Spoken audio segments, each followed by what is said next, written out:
नमस्कार दोस्तों, मैं हूं शिवकांत गौतम। स्वागत करता हूं आप सभी का शुद्ध मनोरंजन में। KGF chapter 2। कितना सोना है यश की इस फिल्म में। एक बात तो साफ है कि बहुत सारा क्विंटल में सोना खरीद सकते हैं, क्योंकि पहले ही दिन इस फिल्म ने जो ओपनिंग होगी हिंदी में वो सारे रिकॉर्ड तोड़ देगी। और हिंदी की बात कर रहा हूं मैं ये बात नहीं कर रहा कि ओवरऑल रिकॉर्ड तोड़ेगी या वो तोड़ेगी, वो तो तोड़ेगी, लेकिन हिंदी फिल्मों में अब तक शायद ही कोई फिल्म इतनी बड़ी ओपनिंग के साथ रही हो। अनुमान यह लगाया जा रहा है कि करीब करीब 70 से 75 करोड़ रुपए की ओपनिंग जो है पहले दिन होने वाली है इस फिल्म की, हिंदी बेल्ट में, नॉर्थ में।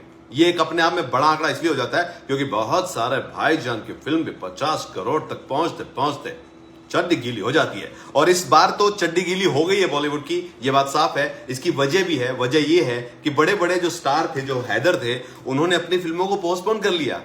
और वजह भी थी क्योंकि साउथ में ऑलरेडी वो फिल्म बनी थी, तो अब साउथ के सुपरस्टार से कैसे भिड़ेंगे यार, वो तो बैंड बजा देंगे। चलिए उससे मुड़कर सीधा फिल्म पर आते हैं। पहला चैप्टर जब हमने देखा था और जब एंड इस फिल्म का हुआ था तो सच में ये लगा था ये क्या था यार, मतलब कहां आके छोड़ा इन्होंने। और उस कहानी को जिस तरीके से आगे जोड़ा है या आगे बढ़ाया है, पहले पार्ट से दूसरा पार्ट जबरदस्त है। बहुत गुना ज्यादा गोल्ड इसमें आपको मिलेगा। तो बात करते हैं सीधा सीधा शुरुआत जो पहला था रॉकी से, जिस तरीके से आगे बढ़कर रॉकी भाई बना था, तो इस पार्ट में पूरी दुनिया जो जीतने की बात है उसको दिखाया है किस खूबसूरती के साथ। सबसे बढ़िया जो चीज लगेगी ना आपको 3 घंटे की इस फिल्म में, आप 1 मिनट भी उठना नहीं चाहोगे, बीच में भी नहीं उठना चाहोगे। कोई ऐसा सीन नहीं होगा जिसमें आपको ये लगेगा कि यार ये क्या हो रहा है। पहले पार्ट की बात करते हैं। पहला पार्ट जब शुरू होगा तो जो म्यूजिक है, अगर आप अच्छे थिएटर में देख रहे हो, जो बैकग्राउंड म्यूजिक है वो आपको हर टाइम आपका दिल धड़काता रहेगा, क्योंकि म्यूजिक मिक्सिंग और डायलॉग डिलीवरी जो है ये बहुत ही शानदार तरीके से फिल्म में दिखाई गई है।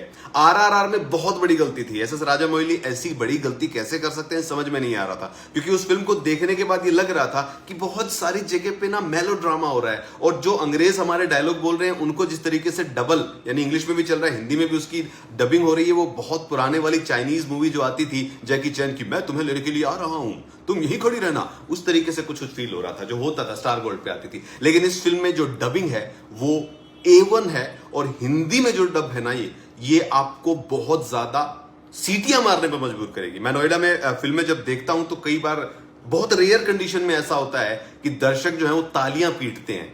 ठीक है, ये सिंगल स्क्रीन जैसा मजा जो है मल्टीप्लेक्स में मिल रहा था। और इस फिल्म में एक बार नहीं, 2 बार नहीं, कम से कम 10 से 15 बार जो है सीटियां और तालियां बजी हैं यश के डायलॉग्स पर। और यश के छोटे छोटे जो डायलॉग्स थे जो बहुत ही जबरदस्त तरीके से लिखे गए हैं, तो उस पर तो सबसे पहले तो बात करेंगे हम इस फिल्म में क्या है खास। इस फिल्म को विजुअल ट्रीट के लिए आप देखने जा सकते हो, बिंदास होके जा सकते हो। पूरे 3 घंटे 1 सेकंड भी आपको ऐसा नहीं लगेगा कि कहीं पे हल्का सा भी कट है।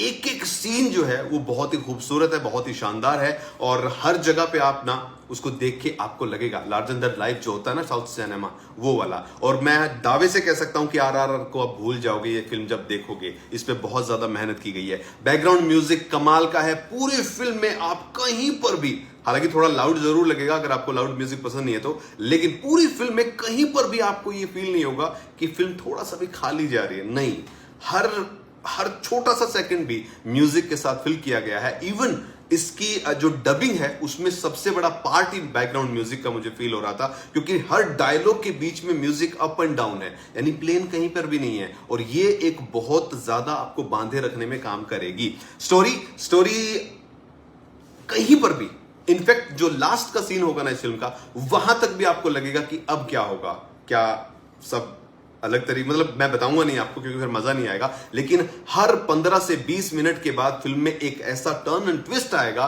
जिसको देखकर आप हैरान होगे कि यार ये कैसे हो गया, ये कैसे हो गया, ये क्यों हो गया, ये कैसे हो गया। तो ये फिल्म जो है आपको कहीं पर भी, अगर आप सोच रहे हो कि बीच में सुसु ब्रेक ले लूं क्या, मत जाइएगा अगर जा रहे हो तो, क्योंकि मिस कर दोगे बहुत बड़ी चीज आप इस फिल्म में। और हर 15 से 20 मिनट के बाद कोई ना कोई टर्न एंड ट्विस्ट ऐसा आता है जो आपको बहुत ज्यादा हैरान भी कर देता है। एक्टिंग की बात करें तो यश की कमाल की एक्टिंग रही है। संजय दत्त ने फाड़ के रख दिया। रवीना टंडन मुझे थोड़ा सा ओवर लगी क्योंकि थोड़ा सा ज्यादा गुस्सा था इंदिरा गांधी बनने की कोशिश में जो, लेकिन फिर भी ओवरऑल सबकी एक्टिंग A1 है, A क्लास है। और फिल्म का जो कलर करेक्शन है वो आपको बहुत ही प्यारा लगेगा और जोड़ के रखेगा 70s 80s में जिस तरीके का सिनेमा हमारा था, या फिर जिस तरीके का जो फील लाना चाहते हैं इस फिल्म की अगर बात करें तो। अब हम बात करेंगे भाई साउथ है तो थोड़ा बहुत तो दिक्कत होगी ना। साउथ की फिल्में होती है थोड़ा सा मतलब बच्चे को 2 फीट फेंका तो 20 फीट पहुंचा देते हैं। इस फिल्म में भी कुछ ऐसी चीजें हैं।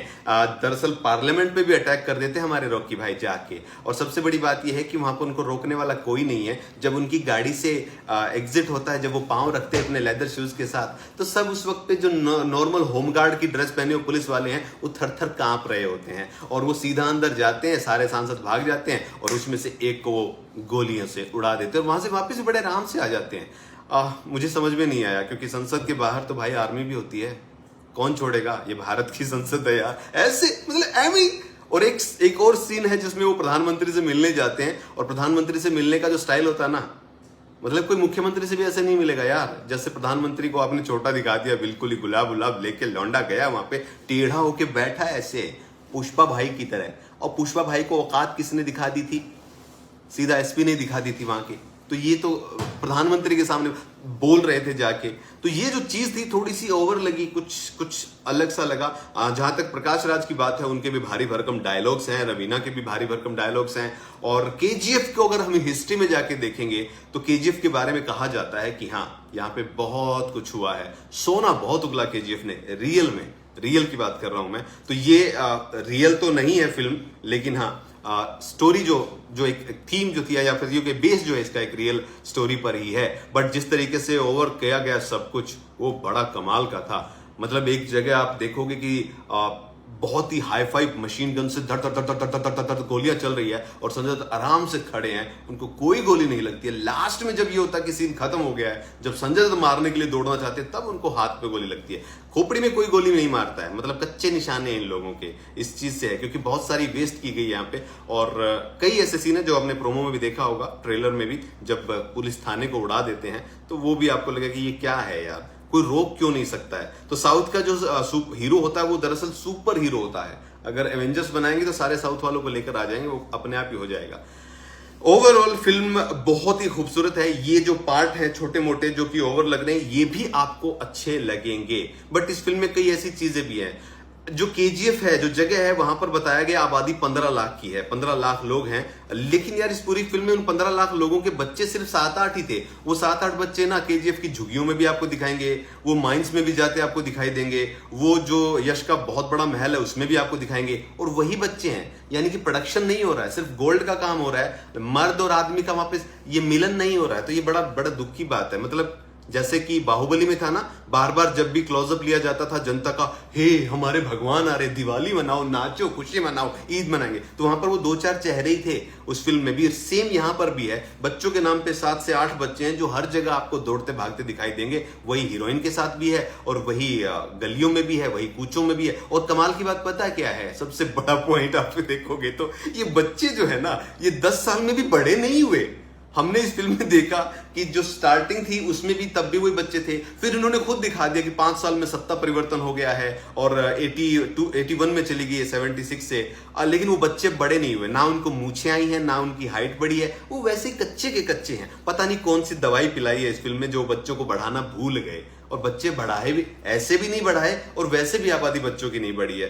तो थोड़ा सा तो मतलब भूल गए डायरेक्टर साहब इस बात को। तो छोटी सी चीज मैंने आपको बताई है। इसके अलावा और कौन सा है? हाँ, हीरोइन भी है इसमें, और जब हीरोइन की बात आती तो ये लड़की का चक्कर बड़ा डेंजर है बाबा, और इस लड़की के चक्कर में सब होता है, आप जाके देखोगे तो। कोई स्पॉइलर नहीं देना चाहता। सब बहुत बढ़िया फर्स्ट क्लास आलिशान या जबरदस्त चलता है, लेकिन अचानक से लड़की सोचती है कि मुझे इसको सुधारना है। 70s वाला गुंडा है, विलन है, इसको मैं सुधारूंगी, जीत वाले सनी देओल को ठीक करके रहूंगी। लेकिन ठीक करने की वजह सब कुछ कबाड़ा कट गया भाई साहब। एंड में जाके देखोगे तो पता चलेगा। कुछ चीजें ऐसी हैं जिन पे ध्यान देना चाहिए था, इतना खर्चा किए हैं, एटलीस्ट बच्चों को थोड़े बहुत खाना पीना दे देते, बड़े हो जाते यार। 5 साल में तो थोड़ा हाइट ही बढ़ा देते 1-2 इंच, कुछ भी नहीं बढ़ाया, इवन ड्रेस भी चेंज नहीं किए बच्चों की। ऐसी ऐसी सीन है कई जिनको अगर आप ध्यान से देखोगे तो हंसी आएगी। बट फिल्म बहुत शानदार लगी, बहुत जबरदस्त लगी। बैकग्राउंड म्यूजिक बहुत अच्छा है जो कि पूरी फिल्म को सपोर्ट करेगा, एक्टिंग बहुत अच्छी है, और सबसे बढ़िया है इस फिल्म के एक्शन। हालांकि आखिरी का जो फाइट सीन है ना, वो आपको गेम ऑफ थ्रोन्स की याद दिला देगा। और उसमें जैसे वो था ना ड्रैगन वाली फाइट जो थी, जो वो व्हाइट वॉकर्स के साथ लड़ते हैं, तो कुछ दिखाई नहीं देता, बादलों में कभी कभी बिजली कड़कती है। तो लास्ट के सीन जो फाइट के उसमें संजय दत्त और जब यश लड़ रहे होते हैं ना, तो कहीं ऐसा फील हो रहा है यार दिखा तो दो, मुक्का कहाँ मारे हो यार, मार रहे हो साइड में और निकल रहा है खून इधर उधर से ही। तो ये सारी चीजें जो है नजर आ रही हैं। बाकी ओवरऑल मुझे बहुत ही जबरदस्त लगी, बेटर देन RRR। यस, ये मैं साफ कह रहा हूं कि RRR से ये फिल्म बेटर है, विजुअल ट्रीट है, बहुत ही खूबसूरत तरीके से इस फिल्म को बनाया भी गया है। छोटी मोटी गलतियां तो हम करते रहते हैं, लेकिन एक बात बता दूं आपको, ये फिल्म बॉलीवुड पर भारी पड़ रही है, इसीलिए तो जर्सी जो है वो सूखने चली गई दोबारा। उन्हें लगा कि मेरी जर्सी भी मैली है, धो के सुखाता हूं। बॉलीवुड को धो रहे हैं साउथ वाले।